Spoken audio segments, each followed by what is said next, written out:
जुआड़े गोटे बाइक रे गला बेलू ना मो चुट्टीर पूरा अवस्था खराब हो जाए। एठी पहुँचिकी मो चुट्टी ही सजाऊँच।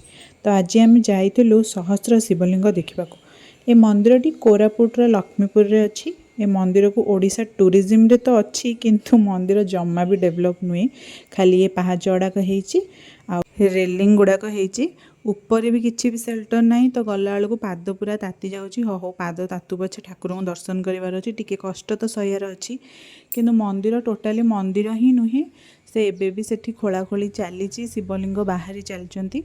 लोक कथा अनुसार सेठी जी पूजक अच्छा जड़े बाबा अच्छा जहाँकर टिके खाली आम जट देखु कहीं देखा आमको डर लगिला। तो तांको स्वप्नादेश होता कि ये जगार बहुत सारा शिवलिंग अच्छी। तो सी एबे भी खोली चलती और एबे भी बाहर चलती। ए मूर्ति ये सबू गुड़ाक पत्थर रही कहवा अनुसार ये सबूक माटी तलू ही बाहरी। ऊपर देखूँ केम जस्ट खाली टिके आजबेस्ट पड़ी केबे मंदिर भलसे हो गले बहुत सुंदर लगे। तल पूरा माटी बहुत बढ़िया लगुला ठंडा लगुला किंतु गाँ पिला जाक टिके इरिटेटिंग थिले दक्षिणा दियो अरे तुमको आम कौन दक्षिणा देवु। तो छाड़ से सबू तो सबू मंदिर रे हुए ये सबू तो ठाकुर को नहीं गोटे गोटे बिजनेस हो गला।